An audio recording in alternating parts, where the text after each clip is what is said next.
ruas. Pode colocar, por exemplo, a violência nas redes sociais tem se intensificado de forma alarmante. Gostaria abordando o completo tema. Violência nas redes sociais, Kailânia? Não entendi esse tema, não. Violência nas sociais, é nas redes sociais? Do discurso dos usuários à prática nas ruas? Bom, esse tema que você botou, pelo menos numa primeira olhada, numa primeira visão, pensar que o ambiente cibernético, o ambiente da internet, infelizmente, por haver ainda leis recentes, né, por haver inconsistências e anonimatos, infelizmente o ambiente cibernético, ele incita o que a gente chama de impunidade. Então, o ambiente cibernético, ele incita impunidade, já que pode haver um anonimato, já que as pessoas estão atrás de uma tela. Então, tudo isso contribui, infelizmente, para a impunidade. E aí a violência nas redes sociais, elas são mais evidentes, né? Porque a violência no dia a dia, muitos têm medo, né? Ou, enfim, né? Outras coisas, mas medo de sofrer retaliação. E aí na internet as pessoas se utilizam do amparo, né? Da capa, né? Da internet, do computador, do celular, enfim, dessa proteção para disseminar ódio. Então, a gente pode falar sobre impunidade nos crimes cibernéticos, mas o quê?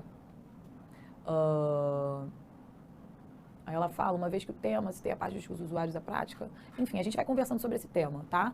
Mas veja se tá tudo certinho. Violência nas sociais, eu acho que é o quê? Redes sociais, não é isso?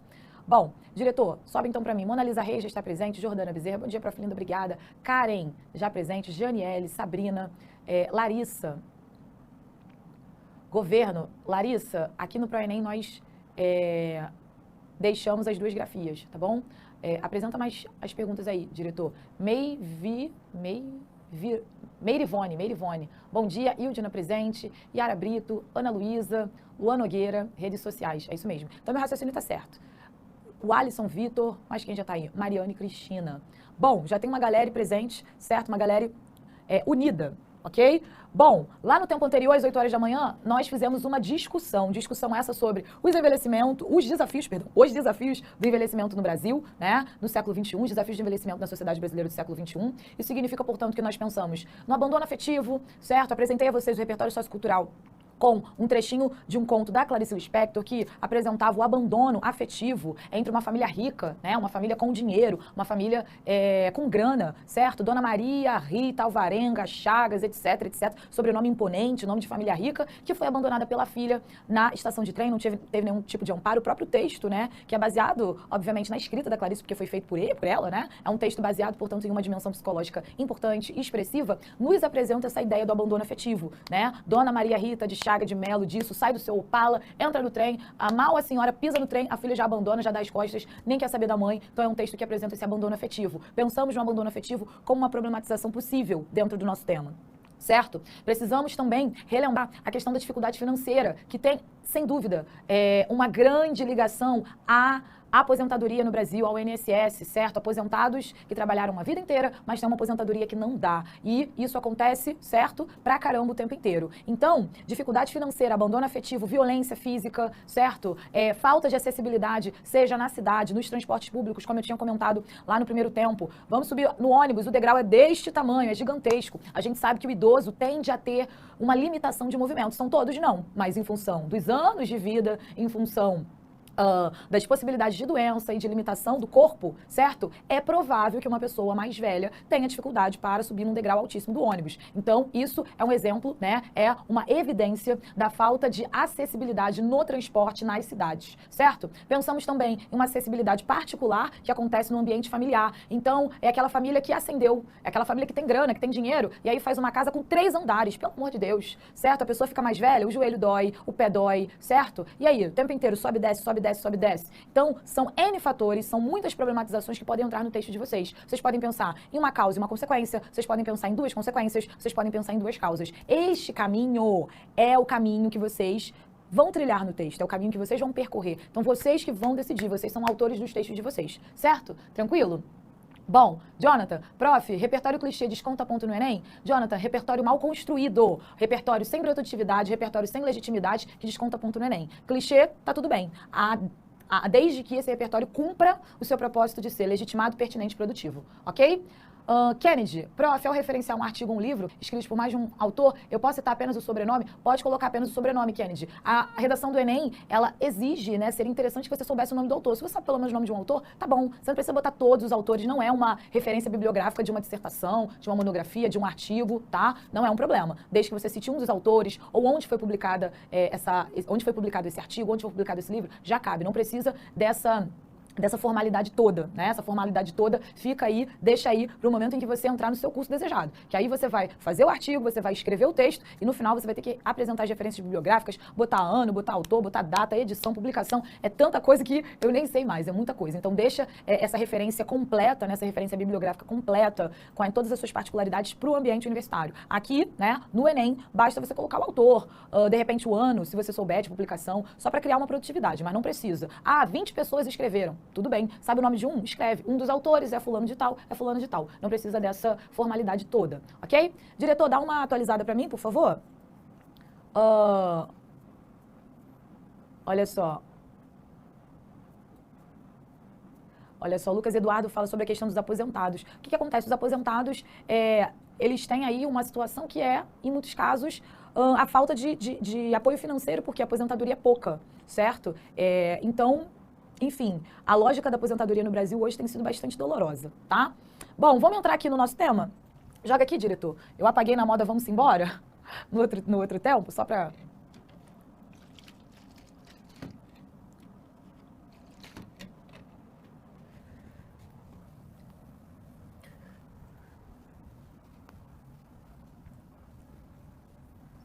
Vamos lá, vamos relembrar o seguinte nesse tempo de aula, que é o nosso segundo, último do dia.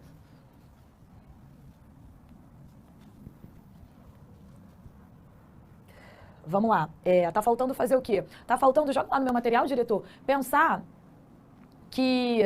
Joga lá no topo, por favor. Que o tema de hoje, da aula em si, esse é o tema da redação. O tema da aula é competência 4, seu texto, as repetições e as conexões. Vamos relembrar aqui a base da competência 4? E aí, a base da competência 4 é a coesão, certo?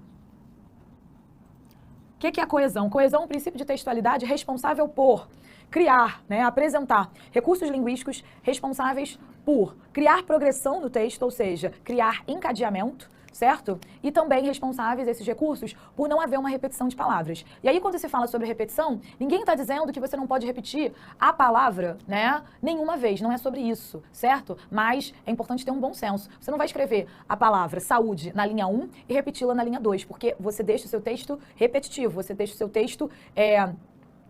apresentado à banca, né, como um texto que não dispõe de elementos coesivos. Então, quais são aí as fundamentações da coesão? Primeiro, é um princípio de textualidade, é um fator de textualidade, certo? Então, é um elemento propriamente ligado ao texto. Além disso, a coesão, ela vai contar, né, ela vai ser responsável pela disponibilização de recursos linguísticos que vão agir diretamente na progressão do texto, no encadeamento das informações no texto e também, né, nas referências colocadas ao longo desse texto para que as informações não sejam repetidas. Dessa forma, vamos lembrar que a coesão, ela se dá a partir de dois focos. Primeiro, a coesão sequencial, que vai ser a responsável por essa ideia de progressão, por dar ideia de encadeamento, e nós teremos ainda a coesão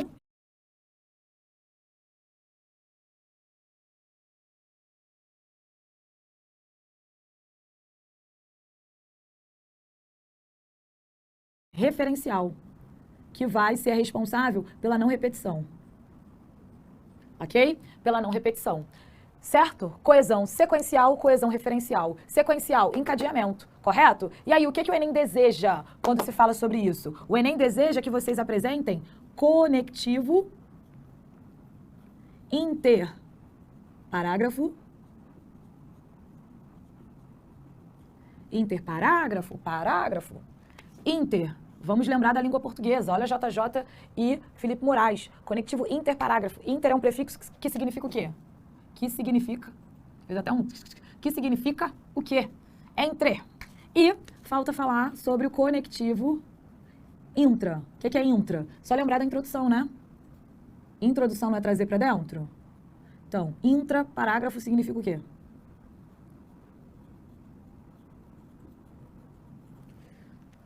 Intra, parágrafo significa o quê? Intra significa dentro. Significa dentro. Vou colocar aqui em vermelho só para ficar igual. Significa dentro.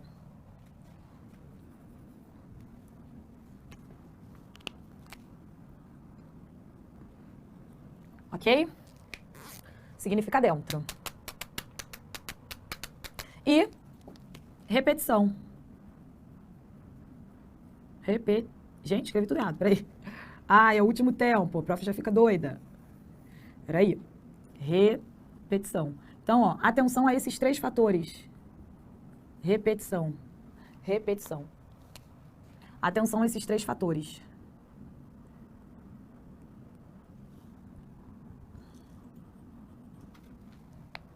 Ok?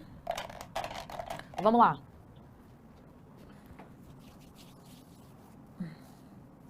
Sabrina, quando o tema abordar desafios, pode ser relação de 2 causas ou 2 consequências, ou uma causa e uma consequência? Sabrina, neste caso é melhor uma causa e uma consequência, tá? Porque aí você vai ter mais espaço para desenvolver. Uma causa e uma consequência, tá bom? Dá uma atualizada, diretor, por favor. Darlisson. Prof, estou com dificuldade de contextualizar o repertório. Como faço para melhorar minha contextualização? Criar produtividade, falar sobre a importância desse repertório para o tema, para a discussão. Então, os desafios da saúde pública. Os desafios de envelhecimento, né? Nessa saúde pública foi no Pró-Medicina. Joga aí, diretor. Estou até perdida. Desafios de envelhecimento na saúde, na sociedade, brasileira. Preciso contextualizar. Fiz aí um repertório, uma introdução por meio de repertório no primeiro tema. Escolhi Van Gogh, quadro Homem Velho. No quadro Homem Velho, de Vincent Van Gogh, datado em 1890, a angústia e o sofrimento aplicados a um sujeito ancião retratam o pessimismo da época. Criei uma produtividade. Eu apresentei informações sobre o quadro. Criar produtividade significa dar uma certa contextualizada. É explicar o motivo pelo qual você escolheu aquele repertório, ok? Ana Luísa, prof, tirando 180 pontos nessa competência, já é uma nota boa? Tirei isso na minha redação. Na competência 4, significa, portanto, que um avaliador te deu 200 e o outro te deu 160. Lucas Eduardo, prof, eu devo dar um parágrafo para poder repetir uma palavra? Exemplo, escola na introdução, escola no desenvolvimento 2. É o mais adequado, mas existem palavras que são difíceis de encontrar sinônimo. Escola tem vários sinônimos. Colégio, unidade escolar, unidade de ensino, centros de ensino, enfim, existem algumas possibilidades. Coesão, Emily está pedindo a diferença entre coesão e coerência. Vou jogar aqui, ó. Olha só. Botar um obs aqui. Diferença entre coesão e coerência. Vou botar primeiro a coerência, só porque, por conta da competência, peraí. Coesão, vou botar aqui, versus coerência. Vamos que vamos? Olha só, Emily pediu, e eu sei que é a dúvida de muitos, gente. Eu sei que muitas pessoas têm dificuldade para entender a diferença entre coesão e coerência. Primeiro, coerência no Enem é avaliada em qual competência? Competência 3. Coesão no Enem é avaliada em qual competência? Competência 4.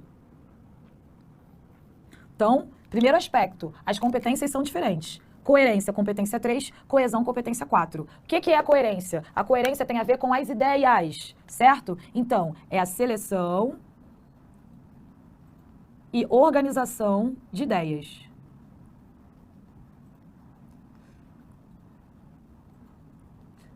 E a coesão? Tem a ver com o quê?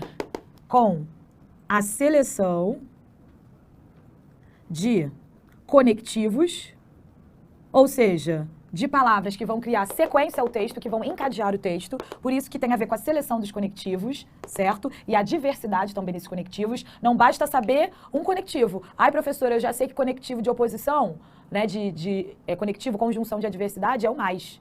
Então, eu vou usar tudo de oposição é mais. Mais.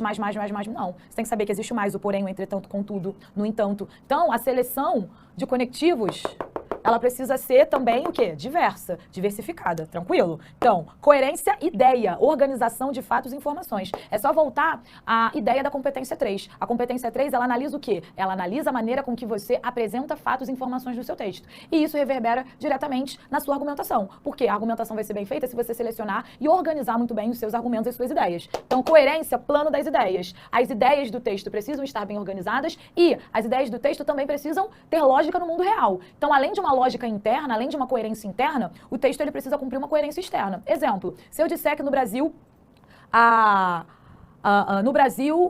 segundo o IBGE, a população apresenta 30% de negros. Essa essa informação está errada. A população no Brasil é pelo menos de 50% de pessoas negras. Pelo menos. Se eu digo que são só 30% de negros no Brasil, eu cometo um erro de coerência, porque é um erro de ideia. Mas é uma ideia que está só no texto? Não. Que está errada só no texto? Não. Ela está errada na vida, correto? Porque ela descumpre uma informação do Brasil. Então, a coerência, ela lida com as ideias internas, aquelas que eu apresento no texto, certo? De maneira organizada, de maneira selecionada, mas essas ideias, elas precisam também ter referência no mundo externo, referência no mundo real. Então, a coerência é seleção e organização de ideias. É o plano o quê? Da lógica, da ideia. E a coesão? E a coesão? Conectivo. É por isso que eu falei que a coesão é sobre recursos linguísticos. Então, vamos tentar criar uma comparação, uma analogia? A coerência é sobre organizar a ideia. E a coesão é sobre organizar palavras, ok? Então, a coesão tem a ver com a seleção dos conectivos e de palavras e sinônimos que vão ser referentes. Para fazer o quê? Para criar o sistema de retomada. Porque no texto, a gente não tem que tecer, a gente não tem que criar um tecido.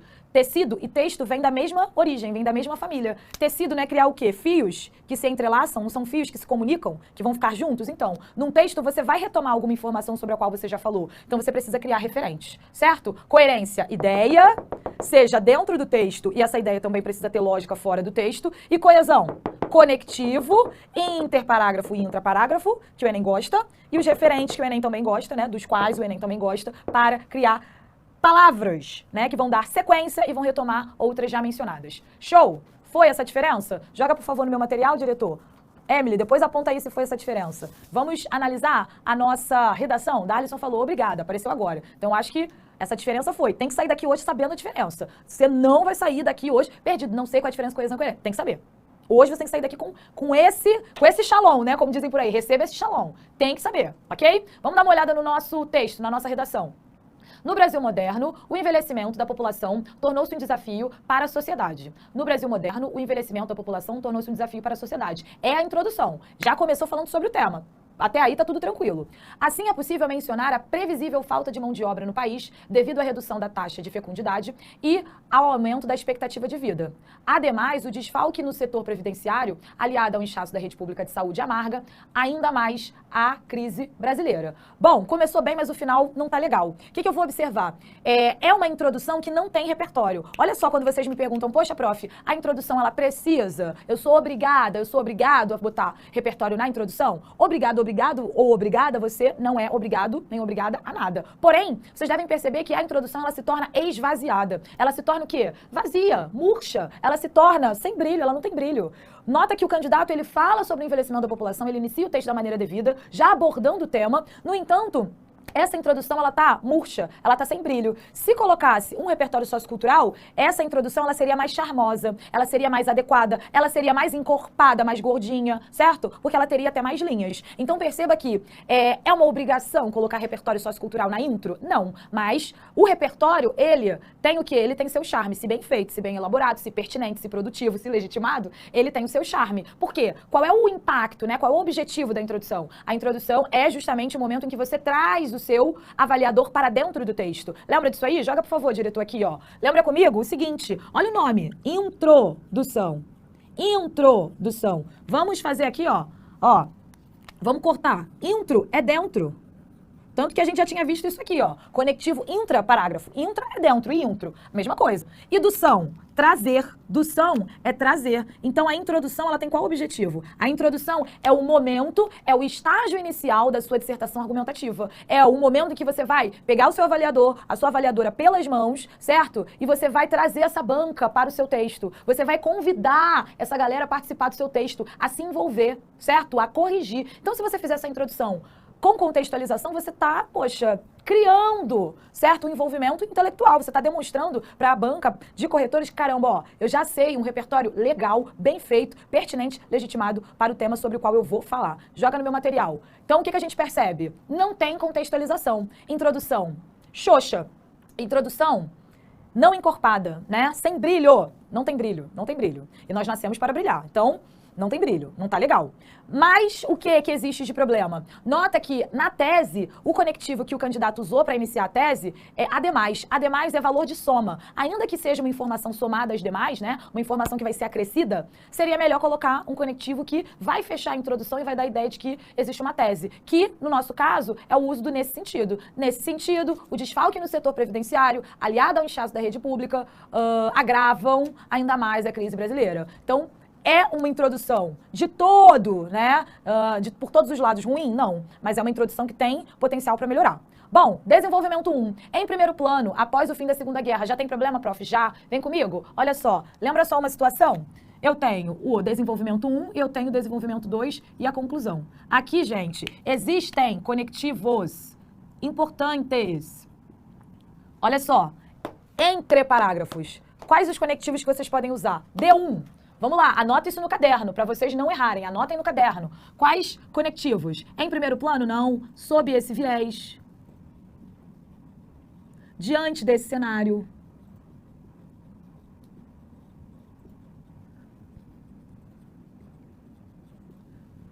Sob essa perspectiva.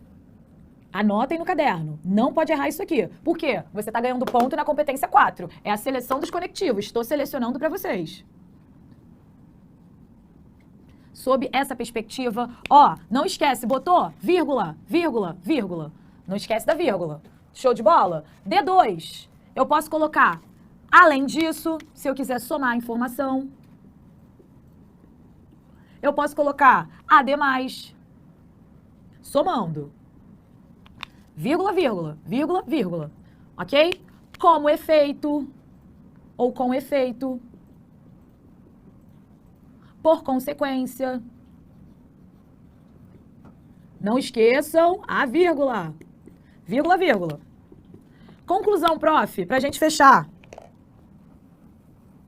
Conclusão. Ó, portanto, junto. Certo? Sendo assim. Por quê? Na conclusão, você tem um objetivo. Você precisa escrever o seu último parágrafo. Portanto, você deve dar o tom de fechamento. Você tem que mostrar para a sua banca, né, para os avaliadores da banca, que você está no momento final do seu texto. Você dá esse tom de fechamento e faz o quê? E bota vírgula, vírgula, certo? Portanto, sendo assim, então...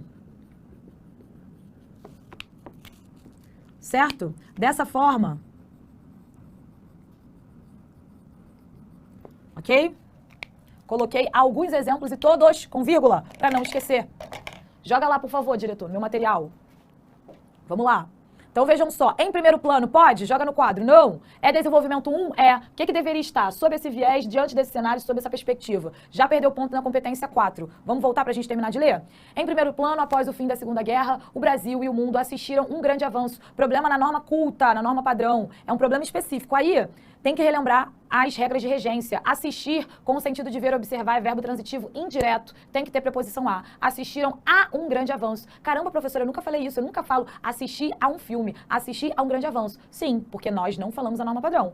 Não falamos, e tá tudo bem. Mas, na escrita, precisamos segui-la. Dessa forma, o Brasil e o mundo assistiram a um grande avanço na área da medicina, que, aliado ao controle de natalidade devido ao surgimento dos contraceptivos, promoveu o aumento da expectativa de vida e impulsionou o crescimento da população idosa. Segundo o economista Jorge Savoia, nota que aqui é o meu repertório. Atenção ao repertório. O envelhecimento no Brasil ocorreu de forma muito rápida. Aqui, qual é a grande questão? Falta uma calda de pudim. Falta o quê? Melhorar um pouquinho essa produtividade. Segundo o economista Jorge Savoia, ele é economista de onde? Ele foi formado onde? Ele trabalha em que local? Então, Jorge Savoia, tá, tudo bem. Mas ele é economista do quê? Do IBGE? Ele é economista de um grande centro de pesquisa? De uma fundação de pesquisa? Seria interessante para você legitimar a fala desse sujeito, que é, com certeza, um profissional autorizado, é uma sumidade, é uma pessoa que tem referência. Porém, eu preciso saber de onde esse sujeito sai, onde ele trabalha, para ter legitimidade, para ter o quê? Para ter peito. Vamos falar no português claro? Para eu entender que esse cara é um cara de peito. Ele tá ali em uma fundação, ele foi formado numa grande universidade, ele tem um currículo brabo e eu sei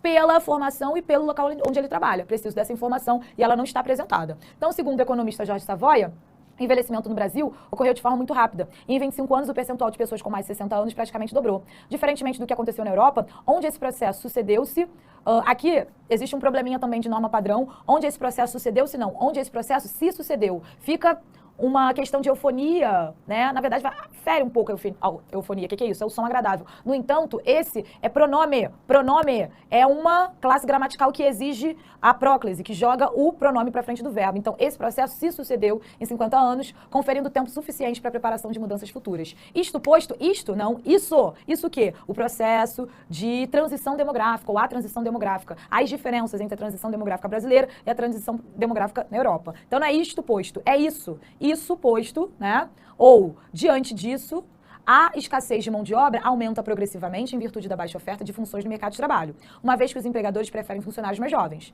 Esta situação motiva? Não, essa, porque foi uma situação já abordada. Quando eu quero retomar uma informação, é sempre essa, esse, isso, pronome anafórico. Joga aqui no meu quadro. Esse pronome anafórico tem a ver com o quê? Tem a ver com referência. O que é o pronome? Pronome é a classe gramatical, né? É a palavra variável que acompanha ou substitui o nome. Então, se ele acompanha ou substitui, ele é responsável por criar referência. Pronome é uma grande classe gramatical que executa coesão referencial. Joga, por favor, no meu material, diretor. Posto isso, vamos que vamos. Esta situação, que deveria ser essa situação, motiva o crescimento de pedidos de aposentadoria ao governo. O que desequilibra, faltou uma vírgula ali, né? O que desequilibra, porque é uma oração adjetiva, tem que ter essa vírgula. Os gastos e a arrecadação no setor. Tá. Desequilibra? Show. Vamos para o desenvolvimento 2. Além disso, joga no quadro. Bom, além disso, pode. Ou além disso aqui? Então pode, confere. Joga lá, diretor. Além disso, a atenção à saúde do idoso é uma questão a ser debatida. Haja visto? Haja vista. Olha o conectivo. Haja vista. É sempre haja vista, porque faz referência à vista mesmo, certo? Então tá errado esse conectivo. Uso inadequado, inapropriado, errado. Haja vista que a sua especialidade médica carece de profissionais, tanto na rede pública quanto na privada, implicando em aumento? Não, implicando aumento. Implicar alguma coisa. Implicando aumento da mortalidade e reduzidos atendimentos. De acordo com o Ministério da Saúde, cerca de 75% das pessoas com mais de 60 anos utilizam o Sistema Único de Saúde. Saúde, saúde. Repetição. Joga no meu quadro. Olha o que eu falei. Atenção à repetição. Joga lá. Repetição de uma linha para outra e na mesma direção, ó. Mesma direção. Ó, não pode. Nem precisou chamar o VAR, né, para ver. Essa daí tá direto na tela, não precisa nem voltar. Tá na cara. Atenção a essa repetição. Desse modo, o iminente aumento da faixa etária da população estabelece novos desafios. Vamos dar uma acelerada aqui pra gente fechar e dar nota. Novos desafios ao governo, como elevado gasto com saúde pública, em razão da condição frágil imposta pela idade. Entretanto, cabe aos estados desenvolver políticas. Caramba, ele tá falando de desenvolver políticas, ele tá fazendo o quê? Proposta, não é isso? Se ele faz proposta, joga no meu quadro. Ele tá escrevendo conclusão. Olha como é que o candidato inicia a conclusão. Joga lá, diretor, vamos voltar. Entretanto tem noção de quê? De oposição. Entretanto é oposição. Pode? Não pode. Por quê?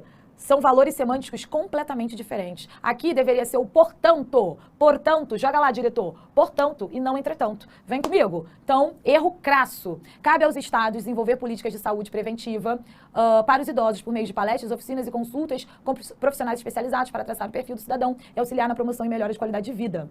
Então, ele fala de políticas públicas, os estados, tá. É necessário ainda que hajam incentivos, que haja, verbo haver com sentido de existir, é sempre terceira pessoa de singular. Haja incentivos fiscais para as empresas que contratem idosos inativos no mercado de trabalho. Questiona um pouco, é idoso trabalhando? Não estou dizendo que o idoso é incapaz, mas, caramba, já trabalhou a vida inteira, tem que trabalhar mais. Questiono, mas é a proposta do candidato. Dessa forma, que na verdade é dessa forma, será possível reduzir o déficit no setor previdenciário e a escassez de mão de obra ao mesmo tempo que restaura a saúde idosa no Brasil. Bom, primeira proposta mais completa. Estado, desenvolver política por meio de palestras, consultas. Então, tem quatro. Joga aqui. Vamos então. C1, C2, C3, C4, C5. Bom, C5, 4, 160... Língua portuguesa, norma culta, vou dar 160. Existem erros, prof? Existem erros de regência. Joga no material mais uma vez para dar uma olhada. Sobe um pouquinho. Erro de regência, erro de vírgula. Mas no total é um candidato que sabe, que domina. Não domina tudo, mas domina. Competência 2, seleção de argumentos, fatos, tarará, 160. Tipologia e repertório. Vou tirar 40 porque aquele repertório está mal apresentado. C3, vou dar 120, C4, ó, C4 é problemática, aqui é a coesão, joga lá. Brasil moderno tá legal, ademais, tá na introdução, não deveria. Em primeiro plano, não deveria. Com isto posto, o além disso tá certo, mas o entretanto, vou pesar a mão. Vou dar 80, lançou um entretanto na conclusão. E aí, diretor, nota final? 680. Fui bruxa ou fui Barbie? Talvez bruxa, talvez Barbie, mas lembrem-se de que o uso do conectivo, o uso adequado é essencial. Bom, Vamos lá, sobe um pouquinho, diretor. Emily, prof, a competência 3 corresponde a D1 e a competência 4 é o D2? Não. Competência 3, coerência. Competência 4, coesão. Tem que ter tudo nos dois. Sobe um pouquinho, diretor, pra gente fechar agora. A legitimação do repertório exige que eu detalhe? Não, isso é produtividade. Legitimidade tem a ver com o repertório ser ou não conhecido, tá? Produtividade tem a ver com dar uma contextualizada. Diz pra banca aí de onde você tirou essa informação, quem é essa pessoa, qual é o órgão. Você tem que dar uma calda no pudim pra você produzir, ok? Prof, posso usar em primeira análise no D1? Não, joga aqui, pra gente fechar com a dúvida da Rebeca. Primeira análise, primeiro plano? Não. Anotem esses conectivos para vocês usarem na redação de vocês, certo? Amores, fico por aqui, vamos fechar que já tá na hora do almoço, certo? Hora de encher a barriga pra gente estudar mais à tarde, certo? Então, amores, fico por aqui, eu me chamo Luana Viana, como vocês sabem, a Bafo tá diferente, até a semana que vem. Tchau, tchau! Agora, somos mais de 1 milhão! Faça parte da nossa família. Acesse nossas redes. ProEnem.